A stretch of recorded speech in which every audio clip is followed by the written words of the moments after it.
देखो आज शुरू करांगे आपां डिविजन्स ऑफ नर्वस सिस्टम तो।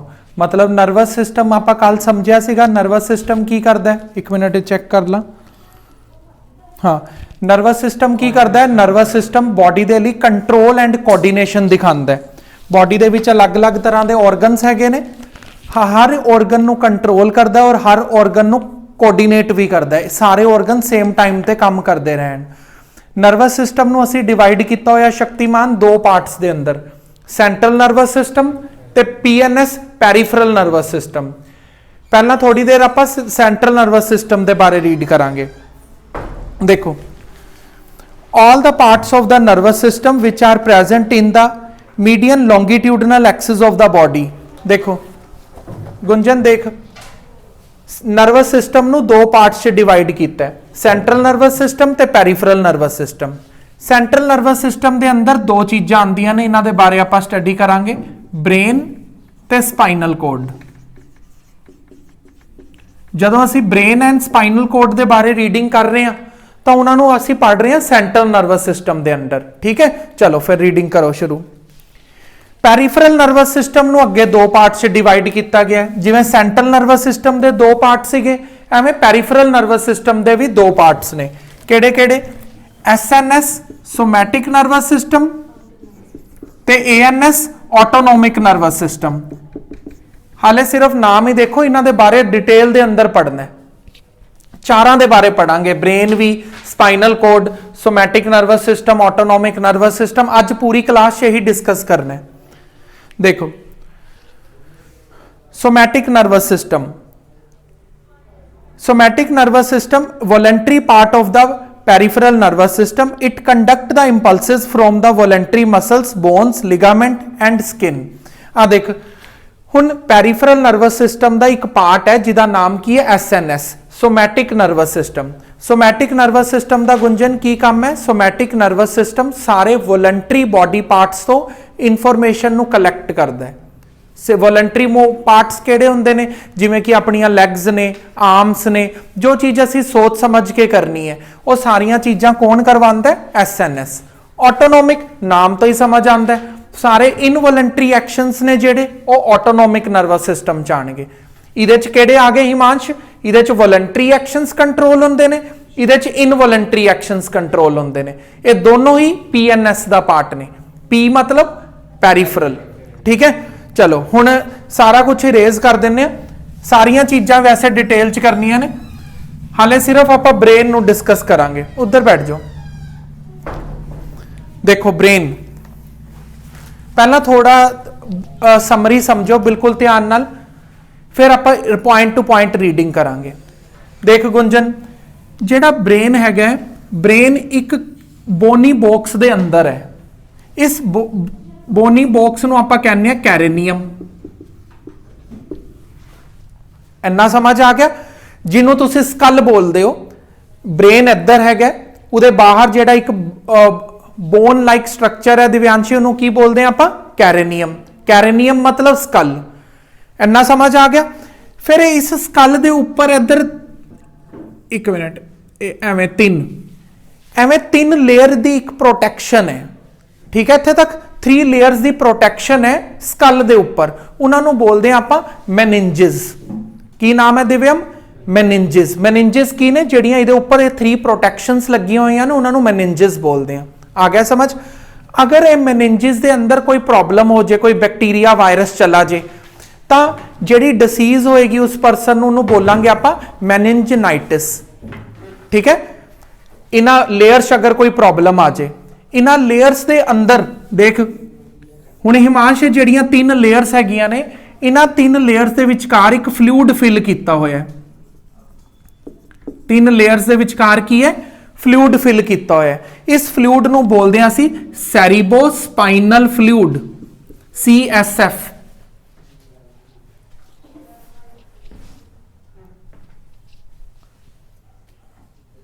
ठीक है, ये जिहड़ा फ्लूइड विच फिल किया होया है, इस फ्लूइड नूं असीं की बोलदे हां? सेरिबोस्पाइनल फ्लूइड। ये फ्लूइड किस वास्ते है गुंजन? ये जिहड़ियां लेयर्स ने, ये लेयर्स किस वास्ते ने? फिर फ्लूइड का फंक्शन समझ आ जाएगा। ये लेयर्स ब्रेन की प्रोटेक्शन वास्ते ने। ठीक है। और ये लेयर्स के विचकार जिहड़ा फ्लूइड फिल किया होया ये मैकेनिकल शॉक्स नूं अब्जॉर्ब करता है। जिन्ने भी अगर आप गिर जाने तो मैकेनिकल इंजरीज तो बचा के रखता है ये वाला फ्लूइड। आ गया समझ। हुण उस तो बाद जिहड़ी चीज रह गई, इन्हां 3 लेयर्स के नेम भी लर्न करने ने असीं। Anchor node, pia mater, dura mater. Anchor node, pia mater, dura mater line wise learn करांगे किहड़ी सब तो अंदर है किहड़ी सब तो बाहर है।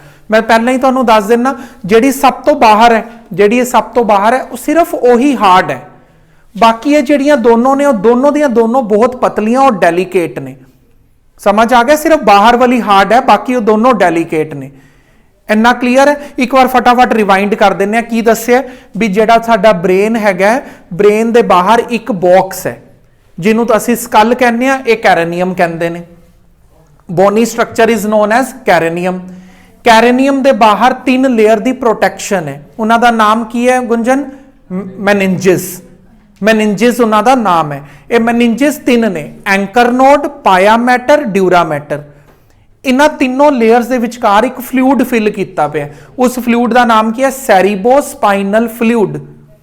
आया समझ तुहानूं?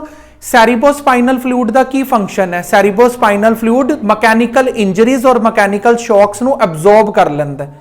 जदों आपां गिर जाने आ तो शॉक किते ब्रेन तक ना पहुंच जे। आ गया तुहानूं समझ? सब देख ये मैं कहा सीगा नेम वाइज लर्न करांगे। सब तो नीचे आंदी है पाया मैटर, मैं एवें ही लिखिया है। सब तो नीचे आंदी है पाया मैटर, फिर एंकर नोड, फिर ड्यूरा मैटर। हाँ ये दोनों ही बहुत ज्यादा डेलीकेट ने। हार्ड जिहड़ी हैगी है, हार्ड सिर्फ ड्यूरा मैटर ही है। ठीक है। हुण अगला जिहड़ा आपां लर्न करांगे, एक चीज मेरी बोलनी रह गई सी, फिर अगला पार्ट लर्न करते हैं। जिहड़ा आपां ने फ्लूइड का नाम पढ़िया, इस फ्लूइड का नाम की सीगा? सेरिबोस्पाइनल फ्लूइड। ये सेरिबोस्पाइनल फ्लूइड एक तो आपां फंक्शन समझ लिया, मैकेनिकल शॉक्स एब्जॉर्ब कर लैंदा है। जिहड़ा इहदा दूसरा फंक्शन है वो नहीं पढ़िया। जदों असी कोई हाई ऑल्टीट्यूड ते जाने, हाई ऑल्टीट्यूड ते जाण ते गुंजन हाइट वेरीएशनस आंदियां ने। हाइट वेरीएशनस आने दे नाल प्रैशर वेरीएशनस आ जांदियां ने। वो प्रैशर वेरीएशनस ब्रेन दे अंदर ना जाण, वो ये फ्लूइड अपने अंदर अब्जॉर्ब कर लैंदा है ताकि ब्रेन नूं ना पता लगे भी बाहर प्रैशर वेरीएशनस आ रही ने। मन्नत समझ आ गया? बहुत ऊंचाई ते जाण नाल प्रैशर चेंज हो जाता है। और जिहड़ा बाहर प्रैशर चेंज होया ब्रेन नूं नहीं सेंस करवाना। ठीक है सर की खोलना। दूसरी चीज देखो, ब्रेन पूरी बॉडी दी 20% ऑक्सीजन कल्ला ही कंज्यूम कर सकता है। सीधे होके बैठो। पूरी बॉडी दी 20% ऑक्सीजन ब्रेन ही कंज्यूम करता है। अगर बाहरी इन्वायरमेंट के अंदर ऑक्सीजन की कमी है, ठीक है, असी किसी ऐसे एरिया च चले गए जिस जगह ते ऑक्सीजन की पहला तो ही बहुत कमी है। आ गया ना कुछ समझ? पहला ही ब्रेन नूं ज्यादा ऑक्सीजन चाहिए है। अगर बाहर ही ऑक्सीजन घट हुई तो बहुत ज्यादा हैडेक होने लग जाएगा, मैंटल कन्फ्यूजन होना शुरू हो जाएगी। मैंटल कन्फ्यूजन का मतलब है असी सही पॉइंट ते सही थिंकिंग नहीं कर पावांगे भी इस पॉइंट ऑफ मोमेंट ते आपां नूं की करना चाहिए अगर ब्रेन को ऑक्सीजन नहीं पहुंचेगी। डिजीनेस एंड कॉन्शियसनेस होएगी। आ गया समझ?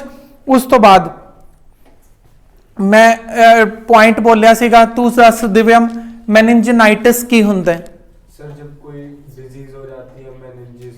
हाँ, अगर मेनिंजिस किसी बैक्टीरिया या वायरस के कारण खराब हो जाए तो उस डिसीज नूं आपां मेनिंजाइटिस बोलते हैं। हुण आपां इधरों दी समझियो। हुण ब्रेन का सब तो पहला आपां ने समझना इनू 3 पार्ट्स के अंदर डिवाइड किया गया। ब्रेन के टोटल 3 पार्ट होंदे ने। सैरीब्रम, ठीक है, फिर आंदा मिड ब्रेन, फिर आंदा hind brain. Fore brain, mid brain, hind brain. पहला असीं फोर ब्रेन पढ़ रहे हैं। फोर ब्रेन नूं साइंटिफिकली सैरीब्रम बोलते हैं। CERE cerebrum. ठीक है, यही ने ना स्पेलिंग? हाँ, सैरीब्रम। देखो ब्रेन का सब तो बड़ा पार्ट है सैरीब्रम। दिव्यम थोड़ा ध्यान नाल समझ। सैरीब्रम की है? फोर ब्रेन है। फोर ब्रेन यानी कि सैरीब्रम। ब्रेन का सब तो ज्यादा एरिया जिहड़ा कवर किया होया वो इस सैरीब्रम पार्ट ने कवर किया है। ते जिन्ने भी तुसी फंक्शनस जानते हो वो सारे फंक्शनस सैरीब्रम कवर करता है।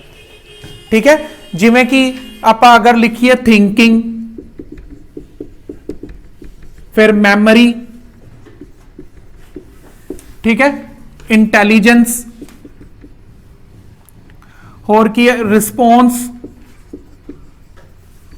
होर भी बहुत कुछ है, मैं उन्हां विचों 3-4 चीज़ां लिखियां ने। क्लीयर हो रहा तुहानूं? देखो अगर आप कुछ सोच पा रहे हैं, कुछ चीज़ नूं लर्न कर पा रहे हैं, कोई चीज़ समझ पा रहे हैं, यानी कि इंटैलीजेंस, कोई इंटैलीजेंस रिस्पॉन्स दे पा रहे हैं, आप वो सारे सैरीब्रम कंट्रोल करता है। कुछ भी चीज़ जिहदे बारे असीं रिस्पॉन्स दे पाने आ, वो रिस्पॉन्स किहदे कारण हुंदा है? सैरीब्रम पार्ट करके हुंदा है। हुण कुछ बच्चे नलैक हैगे ने और कुछ बच्चे हुशियार हैगे ने, उन्हां दा की है? उन्हां दा सैरीब्रम तां बिल्कुल सेम है, ध्यान नाल समझना बहुत, ठीक है। क्लास दे विच कुछ बच्चे नलैक ने और कुछ बच्चे हुशियार ने और कुछ ज्यादा ही हुशियार ने, ठीक है। सैरीब्रम सारिਆਂ ਨੂੰ सेम मिलिਆ, कहते हैं ना सारिਆਂ ਦਾ दिमाग सेम है, तू क्यों नहीं वरत पा रहा? ਉਹਦੇ इंटरनल चीज च फर्क है, ਉਹਨੂੰ ਧਿਆਨ ਨਾਲ ਸਮਝਣਾ ਹੈ। ਸੈਰੀਬਰਮ ਦੇ ਅੰਦਰ ਨਿਊਰੋਨਸ ਨੇ, ਉਹ ਨਿਊਰੋਨਸ ਦੀ ਅਰੇਂਜਮੈਂਟ ਦੇ ਕਾਰਨ ਉਹ ਕੁਝ ਇੰਟੈਲੀਜੈਂਟ ਚ ਚਲੇ ਜਾਂਦੇ ਨੇ। ਉਹਦੇ ਅੰਦਰ ਕੀ ਹੁੰਦਾ? ਇਹਦੇ ਅੰਦਰ ਦੋ ਪਾਰਟ ਨੇ, ਗ੍ਰੇ ਮੈਟਰ ਤੇ ਵਾਈਟ ਮੈਟਰ, ਠੀਕ ਹੈ। ਗ੍ਰੇ ਮੈਟਰ ਕਿਵੇਂ ਬਣਦਾ ਹੈ? ਕੱਲ ਅਸੀਂ ਸਮਝਿਆ ਸੀਗਾ, ਇਹ ਨਿਊਰੋਨ ਕੁਝ ਐਵੇਂ ਦਾ ਦਿਖਦਾ ਹੈ, ठीक है। न्यूरोन कुछ इस तरह का दिखता है, ठीक है गुंजन। इन्नी को चीज नूं असीं की बोलते हैं? इन्नी को चीज नूं असीं बोलते हैं सैल बॉडी या साइटोन, और इन्हां नूं की बोलते हैं? इन्हां नूं डेंड्राइड्स बोलते हैं या नर्व एंडिंग्स बोलते हैं। जिस जगह ते ये सैल बॉडीज इकट्ठियां होईयां हुंदियां ने, सैल बॉडीज अगर किसी पॉइंट ते काफी सारियां मर्ज होईयां होईयां ने, सिर्फ सैल बॉडीज मान लो एवें होईयां पे एवें, ठीक है, ये एवें पिछे एक्सन्स ने, ठीक है। काफी सारियां सैल बॉडीज एक जगह ते अकोमोलेट हो गई। आया समझ? ये मैं थोड़ा खराब जो हो गया थे, ठीक है, तुहानूं समझ आ गया ना? जिथे सैल बॉडीज काफी सारियां इकट्ठियां हो जांदियां ने, उस पार्ट नूं असीं नाम दिंदे आ ग्रे मैटर। और जिथे सैल बॉडीज तो इलावा न्यूरोन का दूजा पार्ट इकट्ठे हो रहे ने, उन्होंने बोलते हैं असीं वाइट मैटर। हुण जिस बच्चे दे कोले ग्रे मैटर ज्यादा होएगा, वो ज्यादा इंटैलीजेंस कहलाएगा, वो ज्यादा इंटैलीजेंस आंसर दे पाऊगा, उसका रिस्पॉन्स बहुत ज्यादा क्विक होएगा, वो हर चीज नूं जल्दी समझ लेगा, उन्होंने 2-3 बार समझण दी लोड़ नहीं, उन्होंने एक बार समझा दो, उसकी मैमरी बहुत शार्प हो जाएगी और बहुत जल्दी सोच भी पाऊगा। मतलब सारियां चीज़ां उहदियां क्विक हो जाएगियां, जिहदा ग्रे मैटर ज्यादा है। सैरीब्रम तो सारियां कोल सेम है, जिन्ना मेरे कोल है उन्ना ही तुहाडे कोल है। हुण ये डिपेंड करता है भी ग्रे मैटर जिन्ना नाल वाले परसन कोल है, क्या उन्ना ही मेरे कोल है? आ गया समझ? जिहदा ग्रे मैटर ज्यादा होएगा वो ज्यादा इंटैलीजेंट वाली कैटेगरी च जाएगा, ऊट पटांग हरकतां नहीं करूगा। समझ आया? वाइट मैटर नाल कोई मैमरी नहीं बनती, वाइट मैटर इन्हां नाल लिंक्ड नहीं है, ग्रे मैटर इन्हां नाल लिंक्ड है। आ गया समझ? उस तो बाद वो दसदे ने दुनिया का सब तो ज्यादा यूज किया होया ब्रेन 14% है। एल्बर्ट आइंस्टाइन ने अज तक सब तो ज्यादा ब्रेन का इस्तेमाल किया है, ते उहदे ब्रेन के अंदर ग्रे मैटर सब तो ज्यादा पाया गया। उहदे ब्रेन नूं हाले तक कंजर्व करके रखा होया है, प्रिजर्व किया होया है, एक कैमिकल दे विच डुबा के, उहदे खराब नहीं किया। दसन लई भी जिन्ना ब्रेन एल्बर्ट आइंस्टाइन ने यूज किया सी, अज तक किसी ने नहीं यूज किया। एक नॉर्मल ह्यूमन बीइंग अपनी लाइफ स्पैन के अंदर 2-4% यूज करता है। ਜਿਹੜੇ 4% भी यूज कर लेंदे ने ਉਹ इस दुनिया ਦੇ ਵਿੱਚ सब तो इंटैलीजेंट कहलाते हैं। ਜਿਹੜੇ 4% यूज करते हैं उन्होंने इंटैलीजेंट जॉब्स मिलदियां ने, जिवें कि पायलट ਜਾਂ की कहते पायलट की एयर ट्रैफिकिंग करना, ठीक है। डॉक्टर इन्ना इंटैलीजेंट नहीं होंदा। ਜਿਹੜਾ एयर ट्रैफिक कंट्रोल करते हैं ATC, वो इस दुनिया के सब तो इंटैलीजेंट परसन की कैटेगरी च कहलाते हैं, ਜਿਹੜੇ एयर ट्रैफिक ਨੂੰ कंट्रोल करते हैं। ਤੇ ਜਿਹੜੇ ਇਹਨਾਂ ਦੇ ਬਾਰੇ ਪੜ੍ਹਦੇ ਨੇ ਨਿਊਰੋਨ ਦੇ ਬਾਰੇ, ਉਹ ਦੂਸਰੀ ਕੈਟੇਗਰੀ ਦੇ ਇੰਟੈਲੀਜੈਂਟ ਹੁੰਦੇ ਨੇ। ਉਹ 4% ਯੂਜ਼ ਕਰਦੇ ਨੇ ਪੂਰੇ ਬ੍ਰੇਨ ਦਾ, ਉਹ ਵੀ ਐਲਬਰਟ ਆਇਨਸਟਾਈਨ ਤੋਂ ਹਾਲੇ ਕਾਫੀ ਦੂਰ ਨੇ। ਆਇਆ ਤੁਹਾਨੂੰ ਸਮਝ? ਅਗਲੀ ਚੀਜ਼ ਸਮਝਦੇ ਆ ਹੁਣ, ਇਹ ਸਮਝਣਾ ਬਹੁਤ ਜ਼ਰੂਰੀ ਹੈ, ਮੈਂ ਤੇਰਾ ਡਾਊਟ ਕਲੀਅਰ ਕਰ ਦਾਂਗਾ, ਠੀਕ ਹੈ। ਨੈਕਸਟ, ग्रे मैटर के कारण, ग्रे मैटर की क्वांटिटी जिन्नी ज्यादा होएगी पर्सन के अंदर, उन्ना ज्यादा इंटैलीजेंट होएगा। नहीं, ये रब तो बन के आया है। हाँ, ये 14% ग्रे मैटर है। नहीं, ब्रेन दी यूजेज दा, ਵੀ ਪੂਰਾ ਬ੍ਰੇਨ ਯੂਜ਼ ਹੀ ਨਹੀਂ ਹੋ ਪਾਇਆ, ਹਾਲੇ ਇੰਨਾ ਕੋਈ ਯੂਜ਼ ਹੋਇਆ ਸੀ। ਹੁਣ ਅਗਲੀ ਚੀਜ਼ ਦੇਖੋ, ਪਹਿਲਾਂ ਮੈਂ ਤੇਰਾ ਡਾਊਟ ਕਲੀਅਰ ਕਰ ਦਾਂਗਾ, ਪਹਿਲਾਂ ਅੱਗੇ ਸਮਝ ਲੈ, ਮੈਨੂੰ ਪਤਾ ਤੇਰਾ ਡਾਊਟ ਟੌਪਿਕ ਤੋਂ ਬਾਹਰ ਹੀ ਹੋਣਾ ਹੈ। ਦੇਖੋ ਸੈਰੀਬਰਮ ਦਾ ਇਹ ਪਾਰਟ ਸਮਝ ਲਿਆ ਸੀ, ਵਾਈਟ ਐਂਡ ਗ੍ਰੇ ਮੈਟਰ ਪੂਰੀ ਚੰਗੀ ਤਰ੍ਹਾਂ ਸਮਝ ਲਿਆ। ਸਭ ਤੋਂ ਇੰਪੋਰਟੈਂਟ ਕੁਐਸਚਨ ਪੁੱਛਦੇ ਨੇ ਪੇਪਰ 'ਚ, ਗ੍ਰੇ ਮੈਟਰ ਔਰ ਵਾਈਟ ਮੈਟਰ 'ਚ ਕੀ ਡਿਫਰੈਂਸ ਹੈ, ਠੀਕ ਹੈ, ਇੰਟੈਲੀਜੈਂਸ ਨਾਲ ਕਿਹੜਾ ਲਿੰਕ ਹੈ। ਦੂਸਰਾ ਜਿਹੜਾ ਸੈਰੀਬਰਮ ਹੈ ਉਹ ਸਾਰੇ ਵੋਲੰਟਰੀ ਐਕਸ਼ਨਸ ਕੰਟਰੋਲ ਕਰਦਾ ਹੈ। ਜਿਵੇਂ ਮੈਂ ਕੁਝ ਸੋਚ ਕੇ ਲਿਖਾਂਗਾ ਨਾ ਉਰੇ, ਬਿਨਾਂ ਸੋਚੇ ਸਮਝੇ ਮੇਰਾ ਹੱਥ ਨਹੀਂ ਚੱਲਦਾ ਰਹੂਗਾ। ਮੈਂ ਲਰਨ ਕਰਕੇ ਆਇਆ ਨਹੀਂ ਘਰੋਂ ਦੀ ਸੈਰੀਬਰਮ ਦੇ ਬਾਰੇ, ਐਵੇਂ ਹੀ ਸਮਝਾਉਣਾ ਸ਼ੁਰੂ ਨਹੀਂ ਕਰ ਸਕਦਾ, ਪਹਿਲਾਂ ਲਰਨ ਕੀਤਾ ਪਿਆ ਤਾਂ ਹੀ ਸਮਝਾ ਪਾ ਰਿਹਾ, ਠੀਕ ਹੈ। ਉਸੇ ਅਕੋਰਡਿੰਗਲੀ ਉਰੇ ਲਿਖਾਂਗਾ ਤਾਂ ਮੇਰੇ ਸੈਰੀਬਰਮ ਦੀ ਮੈਮਰੀ ਦੇ ਅੰਦਰ ਉਹ ਸਟੋਰ ਹੋਇਆ ਪਿਆ ਚੀਜ਼, ਉਸ ਅਕੋਰਡਿੰਗਲੀ ਮੈਂ ਨੋਟ ਕਰਾਂਗਾ, ਉਸ ਅਕੋਰਡਿੰਗਲੀ ਤੁਹਾਨੂੰ ਡਿਟੇਲ 'ਚ ਦੱਸਾਂਗਾ। ਆ ਗਿਆ ਸਮਝ। ਫਿਰ ਉਸ ਤੋਂ ਬਾਅਦ ਉਹ ਦੱਸਦੇ ਨੇ ਇਹਦੇ ਅੰਦਰ ਦੋ ਪਾਰਟ ਨੇ, ਕੌਨਸ਼ੀਅਸ ਤੇ ਸਬਕੌਨਸ਼ੀਅਸ। ਮੈਂ ਸਪੈਲਿੰਗ ਪੂਰੇ ਨਹੀਂ ਲਿਖੇ, ਬੋਲ ਪੂਰਾ ਲਿਆ। ਕਹਿੰਦਾ ਇਹਨੂੰ ਦੋ ਪਾਰਟ 'ਚ ਡਿਵਾਈਡ ਕੀਤਾ ਗਿਆ, ਕੌਨਸ਼ੀਅਸ ਤੇ ਸਬਕੌਨਸ਼ੀਅਸ। ਉਸ ਤੋਂ ਪਹਿਲਾਂ ਇੱਕ ਛੋਟਾ ਜਿਹਾ ਹੋਰ ਦੇਖ ਲੈਂਦੇ ਆ। ਸੈਰੀਬਰਮ ਹੈ ਨਾ ਜਿਹੜਾ, ਉਹਨੂੰ ਪਹਿਲਾਂ ਤਾਂ ਲੈਫਟ ਐਂਡ ਰਾਈਟ ਸੈਰੀਬਰਮ ਬੋਲਦੇ ਨੇ। ਸੈਰੀਬਰਮ ਕਿਉਂਕਿ ਇੰਨਾ ਬੜਾ ਹੈ, ਇਹਨੂੰ ਰਾਈਟ ਐਂਡ ਲੈਫਟ ਪਾਰਟ ਦੇ ਵਿੱਚ ਡਿਵਾਈਡ ਕੀਤਾ ਗਿਆ। ਕਲੀਅਰ ਹੋ ਗਿਆ। ਇੱਕ ਚੀਜ਼ ਹੈ ਜਿਹੜੀ ਇਹਨਾਂ ਨੂੰ ਰਾਈਟ ਐਂਡ ਲੈਫਟ ਪਾਰਟ ਨੂੰ ਆਪਸ ਵਿੱਚ ਜੋੜਦੀ ਹੈ, ਉਹਨੂੰ ਬੋਲਦੇ ਆ ਸੈਰੀਬਰਲ ਫਿਸ਼ਰ, ਠੀਕ ਹੈ। ਤੇ ਜਿਹੜਾ ਇਹਨਾਂ ਦੇ ਵਿੱਚ ਗੈਪ ਕ੍ਰੀਏਟ ਹੋ ਗਿਆ ਉਹਨੂੰ ਕੈਲੋਸਮ ਬੋਲਦੇ ਆ। ਸੈਰੀਬਰਮ ਦੋ ਪਾਰਟਸ ਚ ਡਿਵਾਈਡਡ ਹੈ। ਕਿਹੜੇ ਕਿਹੜੇ ਦੋ ਪਾਰਟ?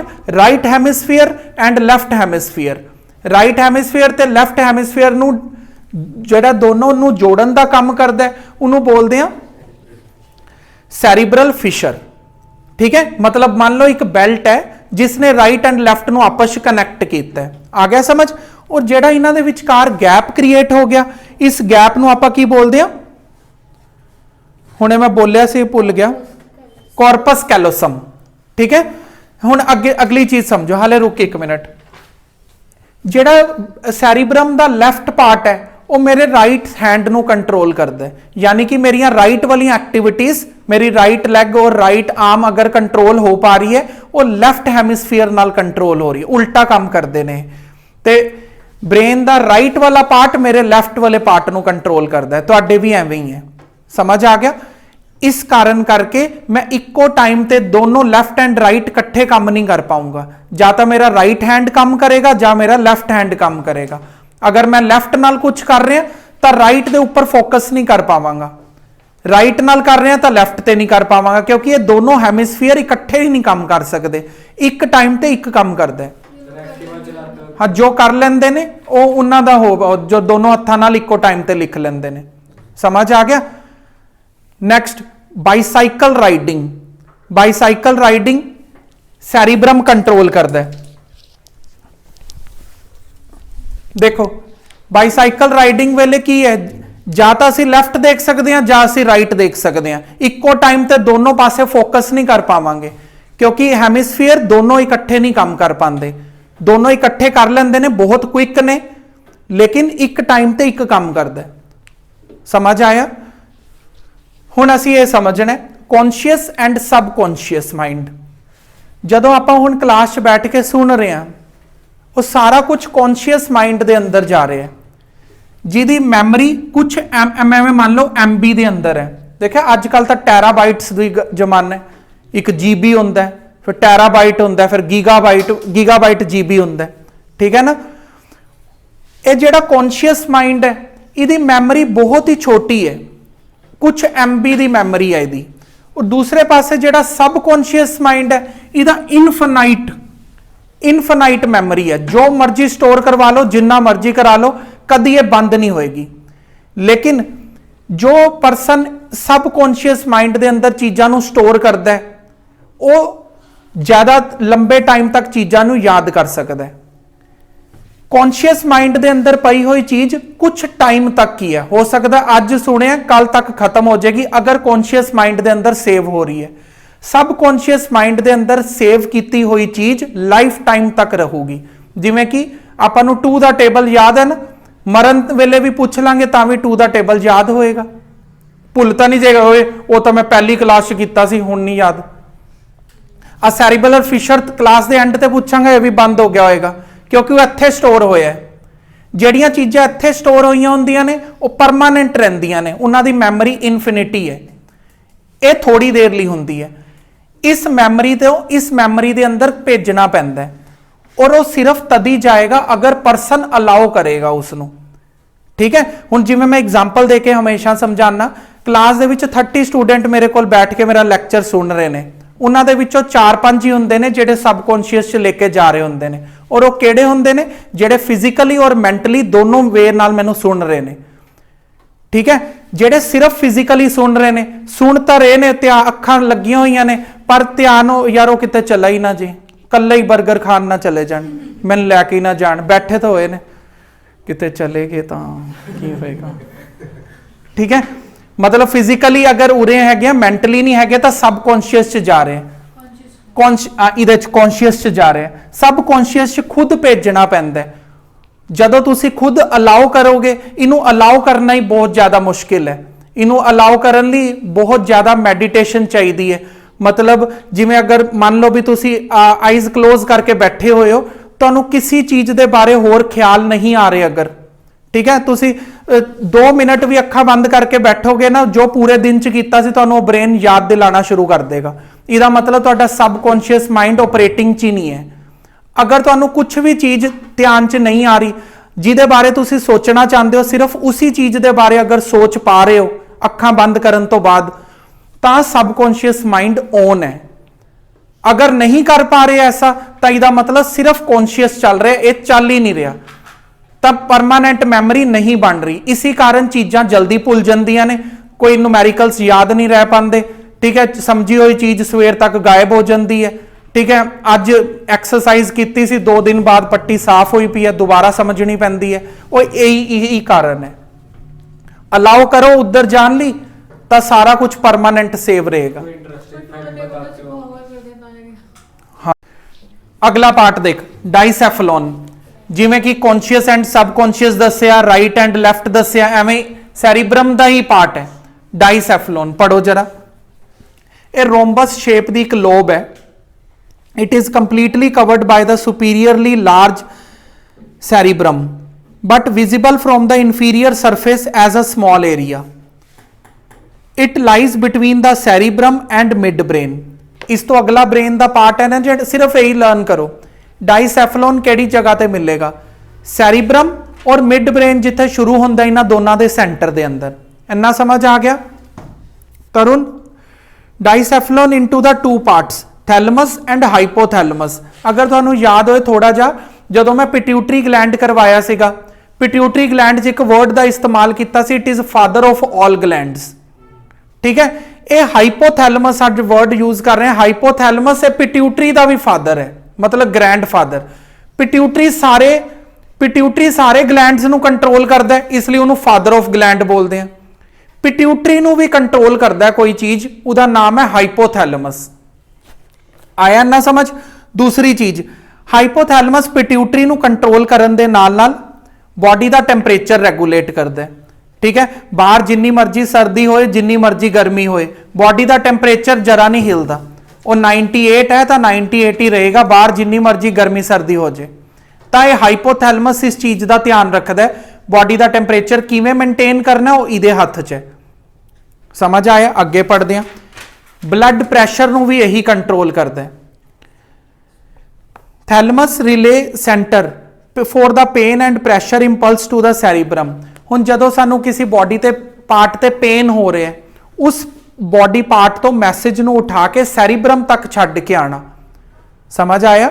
ਸੈਰੀਬਰਮ ਤੱਕ ਛੱਡ ਕੇ ਆਣਾ ਉਸ ਮੈਸੇਜ ਨੂੰ, ਤੇ ਦੁਬਾਰਾ ਉਸ ਪਾਰਟ ਨੂੰ ਆ ਕੇ ਦੱਸਣਾ ਵੀ ਇਸ ਜਗ੍ਹਾ ਤੇ ਪੇਨ ਹੋ ਰਹੀ ਹੈ। ਤਾਂ ਇਹ ਕੰਮ ਵੀ ਥੈਲਮਸ ਕਰਦਾ। ਆ ਗਿਆ ਸਮਝ? ਹੁਣ ਦੇਖ, ਜਦੋਂ ਜਿਵੇਂ ਸਪੋਜ਼ ਗੁੰਜਨ ਦਾ ਸਿਰ ਦੁਖਦਾ ਹੈ ਨਾ ਬਹੁਤ, ਹੁਣ ਸਪੋਜ਼ ਇਹਦਾ ਸਿਰ ਦੁਖ ਰਿਹਾ, ਇਸਨੇ ਪੇਨ ਕਿਲਰ ਮੈਡੀਸਨ ਖਾ ਲਈ। ਹੁਣ ਜਿਹੜੀ ਪੇਨ ਕਿਲਰ ਮੈਡੀਸਨ ਹੈ ਉਹ ਕੀ ਕਰਦੀ ਹੈ?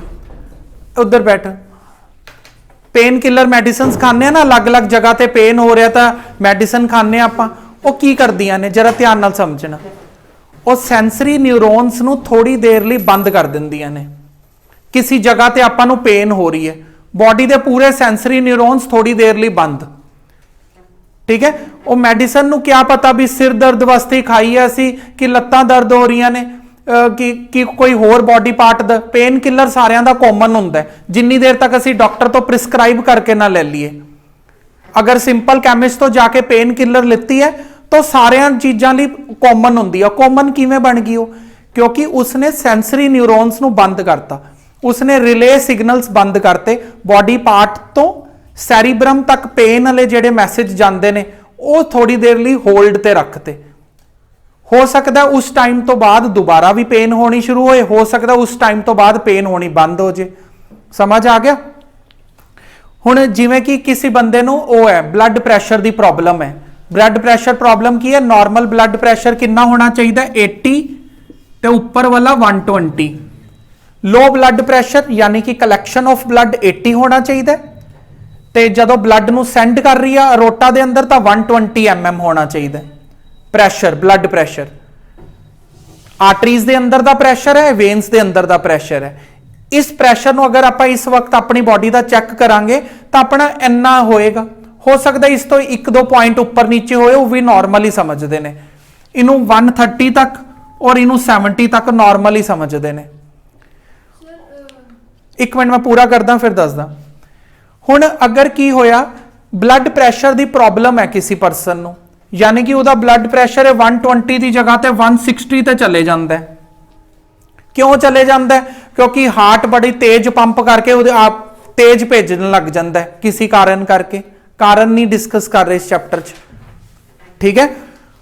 हुण उस बंदे ने अपना ब्लड प्रैशर लो करने वास्ते मेडिसिन खाई है जेड़ी वो की करेगी? वो की करेगी हार्ट नूं मैसेज देगी भी तू बहुत तेज पंप कर रहे हैं, स्लो कर दे।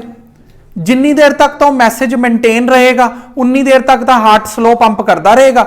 जिवें ही मैसेज की लेंथ खत्म और दोबारा 160 ते आ जाएगा।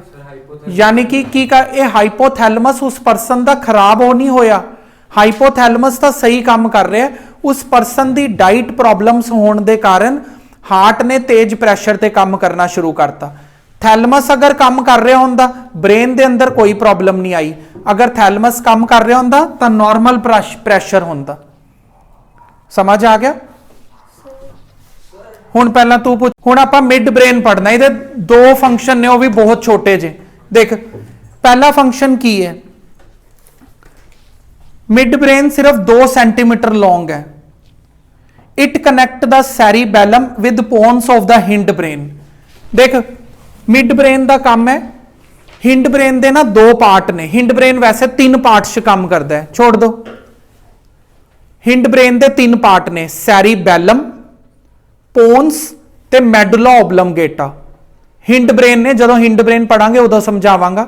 ये जेड़ा मिड ब्रेन है ना, ये हिंड ब्रेन के 2 पार्ट्स ने, सैरीबेलम ते पोन्स, उन्होंने आपस में कनैक्ट करांदा है। पहला फंक्शन समझ आ गया। एक बार दोबारा बोल देना, हिंड ब्रेन के टोटल 3 पार्ट होंदे ने। केड़े केड़े?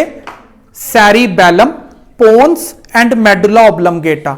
सैरीबेलम ते पोन्स नूं आपस में कनैक्ट कराने का काम मिड ब्रेन ने किया। ये इन्हां दा पहला फंक्शन हो गया। अगला पढ़ते हैं। हुण देखो उरे तार जी लगी हुई है ना, मैं समझा रहा सुनना, ठीक है ध्यान नाल। हुण मैं अगर इधरों दी बोलते बोलते उधर चले जाऊं, ठीक है। अगर तो तुहाडी मन है मैनू सुनन दा, अगर मैं बोलते बोलते उधर चला गया तो तुहाडी नैक भी मेरे एवें नाल नाल जाती रहूगी। अगर इंटरस्टिड हो सुनन च तो तुहाडी नैक घूमेगी, पूरा रोटेट करेगी। अगर तुहानू इंटरस्ट ही नहीं, बोलता बोली जे मैं नहीं सुनना, ठीक है, तो नैक सामने ही रहूगी। आया तुहानू समझ? ये रिस्पोंस किन्ने दिखाया? मिड ब्रेन ने। वो ऑडिटरी एंड विजुअल सिग्नल्स दे लिए रिस्पोंस दिखाता है। आया तुहानू समझ? हुण अगर देखो जदों मैं तुहानू पुछदा आया तुहानू समझ, तो ऑडिटरी सिग्नल आया एक, उन्हें तुहाडा एवें कीता, ठीक है। मतलब ये तुहाडे तो पुछण दी लोड़ नहीं भी करना है एवें कि नहीं करना, वो अपने कदी आटोमैटिक हो जाता है। अगर मन होए, सारे नहीं कर रहे होंदे हैड नॉब, जेड़े सुन रहे होंदे ने उन्होंने समझ आ चुके होंदा और जदों मैं पुछदा समझ आ गया और नॉब का एवें कर देंगे, ठीक है। यह है मिड ब्रेन का function, auditory and visual signals दे लिए रिस्पोंस देना। आ देखो छोटा जा काम है बस, ये मिड ब्रेन नूं दिता होया। ये रिफ्लैक्स नहीं है। ऑडिटरी मतलब सुन के, किसी चीज ਨੂੰ ਰਿਸਪੌਂਸ ਦੇਣਾ, नहीं किसी चीज ਨੂੰ गलत वर्ड है, सुनो, और सुन के ते देख के हैड नैक और ट्रंक की मूवमेंट करवाना। एग्जाम्पल मैंने दूजी याद आ गई, वो समझाना। ठीक है, ब्लाइंड फोल्ड करता बिल्कुल। एक गेम होंदी है छोटे बच्चों लिए, क्लैप करते हैं तो उधर वाल बच्चा भजदा है, ठीक है, अखां दा बंद ने, लेकिन वो हीयरिंग की हैल्प नाल उहदे वाल जाना शुरू हो सकता है। तो हैड नैक और ट्रंक की मूवमेंट करवांदा है। मिड ब्रेन वो देखता भी किधरों आवाज आ रही है, उस साइड वाल बॉडी की मूवमेंट दिखा देंदा है। आ गया समझ? हाँ, एक कान तो सुनिया और बॉडी ਨੂੰ उसी डायरेक्शन च मूव करवाना। एक कान थोड़ी मूव करवा रहे हैं, ईयर तो सिर्फ सिग्नल अंदर गया, लैग्स ਨੂੰ उसी डायरेक्शन च मूव करवाने के लिए मिड ब्रेन का रोल है। आ गया समझ? ठीक है, एक मिनट, हुणे मिड ब्रेन तो हो ही गया, हिंड ब्रेन ते चलते हैं। हिंड ब्रेन का सब तो पहला पार्ट समझते हैं, सैरी बैलम। एक मिनट स्पैलिंग चेक कर ला, हाँ ठीक है। सैरी बैलम की करता है, देखो हुण बहुत छोटा बच्चा, 1 साल तो छोटा बच्चा, उन्होंने तुरना नहीं आता हुंदा, ठीक है, साइकिल चलाना दूर की गल है, हाले तो हाइट ही नहीं है ना इन्नी, उन्होंने तुरना नहीं आता। क्यों नहीं आता? ਉਹਦਾ सैरी बैलम डिवेलप नहीं होया। उन्होंने रोना तो आता है ना, पर भुख लगती है, रोन लग जाता है, उन्होंने पेन मैसेज भी रिसीव करने आते हैं, उन्होंने हल्का जा पिंच करो नाल दी नाल चीख चखाड़ा पा लेगा, ठीक है, उन्होंने सारा कुछ आता है, सिर्फ हाले उन्होंने तुरना नहीं आ रहा। हर चीज समझ पा रहा हो, जो कुछ बोल रहे हो बस बोल नहीं पा रहा, समझ पा रहे हो सारिया चीज़ां। सैरी ब्रह्म तो डे 1 तो ही फंक्शन करन लग गया सी, लेकिन सैरी बैलम हाले शुरू नहीं होया। जिस दिन उन्होंने तुरना आ जाएगा, उदा आह पार्ट डिवेलप हो गया। ये पार्ट की करता है, उदा बॉडी पोस्चर ते बॉडी बैलेंस बनाता है। सीधा खड़े रहना भी नहीं आता हुंदा, उन्होंने गिर जाता है। तुसीं उन्होंने खड़े रखोगे फिर नीचे गिर जाओ, उहदियां लत्तां सीधियां नहीं होंदियां। आपां ये भी कह सकते हैं उहदियां हाले लैग्स दी बोन नहीं डिवेलप होईयां। बोन्स की डिवेलपमेंट तो बाद भी हाले उन्होंने तुरन लई कुछ महीने लगणगे, यानी कि वो सैरी बैलम हाले अपना डिवेलप करवा रहा है। फिर कुछ एज तो बाद साइकिल चलानी सीखेगा वो, ठीक है, साइकिल चलानी भी सीखनी पैंदी है। ये नहीं है भी की कहते बैठे और आ गई, ठीक है, बैलेंस करना सीखना पैंदा। वो सैरीब्रम का नैक्सट वर्जन आ जाएगा। सैरीबैलम नू एक स्टैप होर उपर लैके गए, बैलेंस करना आया। हुण तरुण एक सर्कस आर्टिस्ट एक रस्सी दे उपर बैलेंस कर लैंदा अपने आप नू, असीं नहीं कर पावांगे क्योंकि साडा उस लैवल जिन्ना बैलेंस नहीं है। आया ना तुहानूं समझ? मतलब सानू बहुत मुश्किल तो दूर की गल है, असीं तां 1 सैकेंड लिए खड़े भी नहीं हो पावांगे रस्सी दे उपर, लेकिन वो सर्कस आर्टिस्ट ने इन्ना ज़्यादा डिवेलप कर लिया, बॉडी बैलेंस और बॉडी पोस्चर उहदा इन्ना वधिया, वो एक पतली रस्सी उपर भी तुर पांदा। असीं भी कर सकते हैं प्रैक्टिस नाल, बस जिवें तुरना और साइकिल चलाना सीखिया सी एवें ये भी सीख सकते हैं। आ गया समझ? दूसरा कहते हैं पोस्चर, की स्पैलिंग होणगे? POS लिख देना हाले, बस पोस्चर देख। हुण की है पोस्चर का मतलब होंदा है सही चलना। कईयां नूं चलना नहीं आया, चलते हैं, ठीक है। दूसरी चीज वो पैर घसीट के तुरते ने, ठीक है, जदों तुर रहे होणगे मतलब अपने शूज नूं एवें पूरा घसीट के तुरते ने। ये सारा कुछ वो जान के नहीं कर रहा, उसदा सैरीबैलम चंगी तरह डिवेलप ही नहीं होया। बैलम मतलब किवें वॉक करना चाहिए, किवें बॉडी का बैलेंस, उन्होंने चेयर ते बैठना नहीं आंदा अगर, ठीक है, सही बॉडी पोस्चर नहीं है, बैठना, ठीक है, ये नहीं भी क्लास चल रही है एवें बैठना। ये सैरीबैलम डिसाइड करता है कदों किस टाइम ते केड़ा पोस्चर बना के रखना है। हुण फोटो खिंचा रहे हैं तो पोस्चर अलग है, पढ़ रहे हैं तो पोस्चर अलग होना चाहिए। पढ़ने वाले टाइम तो थोड़ी ऐ बैठ जाओ, दसो जी की है, ठीक है। ये सैरीबैलम डिसाइड करेगा किस मोमेंट ते केड़ा पोस्चर बनाना है। समझ आ गया हिमांश? ठीक है। फिर उस तो बाद आंदा है सैरीबैलम, असीं समझ लिया। मेडुला ओब्लंगेटा, बस ये समझांगे फिर बाकी कल करांगे। मेडुला ओब्लंगेटा की करता है, ध्यान नाल सुनना है। जिवें कि वॉमिटिंग आ रही है, अज आया नहीं बच्चा जिन्हों आंदी है, ठीक है। मेडुला ओब्लंगेटा, वॉमिटिंग आना, स्नीजिंग करना, coughing, blinking of eyes, heart beat, ये सारे इनवॉलंटरी एक्शंस जेडे मैं गिनाए ने, ये सारे मेडुला ओब्लंगेटा कंट्रोल करते हैं। ठीक है, कुछ स्वेलो करना, एक बार फूड पाइप च अंदर चला गया, ठीक है, वो स्टमक तक जाके ही रहूगा, ठीक है। फिर होर की है, कफिंग, गले च कुछ लग रहा है, मतलब मिर्चां लग रही तो खांसी अपने आप आनी शुरू हो जाती है, ठीक है। नोज दे विच कोई इरीटेशन हो रही है तो स्नीज करेगा ही करेगा वो पर्सन। वॉमिटिंग, ये सारे केड़े एक्शंस ने, इनवॉलंटरी एक्शंस ने। एक बार मैं बुक चो कोई होर रह गया है तो देख के बोल देना। Breathing, sneezing, swallowing, vomiting, coughing, hiccups, पैरास्टैटिक movement, ये सारे यही कंट्रोल करते हैं। पैरास्टैटिक मूवमेंट, एक बार फूड पाइप च कुछ चला गया, फूड पाइप की मूवमेंट नूं कहने आ पैरास्टैटिक मूवमेंट। दूसरी चीज की है, कहते मैडुला ओब्लंगेटा ना इत्थे बिल्कुल पिछले साइड ते हुंदा है। जदों असीं किसी नूं फांसी दिंदे आ तो सब तो पहला मैडुला ओब्लंगेटा टुटदा है। मैडुला ओब्लंगेटा नूं तोड़ना सब तो ज्यादा आसान है। आ गया समझ? जे किसी का मैडुला ओब्लंगेटा रैप्चर क्रैक कर गया, मतलब टुट गया, उत्थे ये सारे इनवॉलंटरी एक्शन टुट जाएंगे, जिवें कि हार्ट बीट पहला बंद हुई, ब्रीथिंग आना होना बंद हो जाएगी। देख यही तो दो मेन चीज़ां ने, ब्रीथिंग बंद कर देगा, हार्ट बीट बंद कर देगा, सारिया चीज़ां, मतलब पर्सन मरेगा ही। बाकी इनवॉलंटरी चल ना भी किते, ये तो बंद हो गए ना। तो मैं जदों फांसी दी जाती है तो यह टुटदा है, ये कंटैक्ट च ये सारे फंक्शन फिर बंद कर दिंदा है, पर्सन डेड। वो तो बड़ी लेट बंद होएगी ना। मैं तेनों एक बार वो भी दस देना, जेडे साडे लंग्स ने ना, उन्हां दे अंदर इन्ना तो वॉल्यूम हुंदा ही है भी अगर मतलब तेरा दम कोट के भी रख दिता जाए तो काफी टाइम तक जिंदा रह सकता है। अगर मैं तेनों एक कबड च बंद कर दा जिथे कोई ऑक्सीजन नहीं है, तावी तू कम से कम 10-15 मिनट तो बाद भी अगर तेनों दोबारा अलाइव कर सकते हैं, मतलब हार्ट के उपर प्रैशर दे के आर्टिफिशियल वेंटीलेटर ते पा के तेनों दोबारा जिंदा कर सकते हैं। दम कोटन नाल नहीं मरदा, विंड पाइप नूं दबान नाल नहीं मरिया। वो किहदे नाल मरिया? वो मैडुला ओब्लंगेटा दे टुटन दे कारण मरिया सीगा, दम कुटन नाल नहीं मरिया। वो आ गया शक्तिमान, तेनों समझ? ठीक है। सैरिबैलम समझ लिया, मैडुला ओब्लंगेटा, हाँ पोन्स का फंक्शन रह गया, मैं बोलन लग गया। देख, it carry the impulse from one hemisphere of the cerebellum to the another, impulse from forebrain. देख जेडे यार रह गया एक पोन्स थर्ड पार्ट, इहदा मिड ब्रेन वांगू बहुत ही छोटा जा काम है। देख, it carry the impulse from medulla oblongata to the fore brain.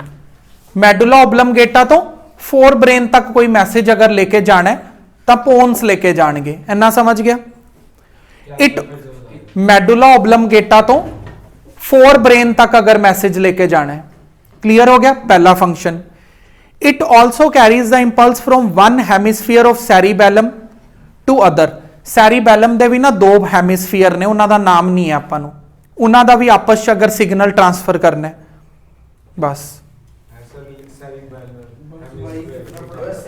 सैरिबैलम they hemispheres दे विच आपस च कोई सिग्नल एक्सचेंज करना है तो पोन्स हैल्प कर देंगे। मतलब इन्हों का अपना कोई इंडिविजुअल फंक्शन नहीं है, ठीक है। एक तो मैडुला ओब्लंगेटा नूं सैरिबैलम नाल कनैक्ट कर रहे हैं, एक सैरिबैलम दे जेडे दो हेमिस्फीयर ने उन्होंने आपस च कनैक्ट करांदे ने, ठीक है। नैक्सट, ये ब्रेन पूरा कंप्लीट हो गया, कल दी क्लास स्पाइनल कोड करांगे।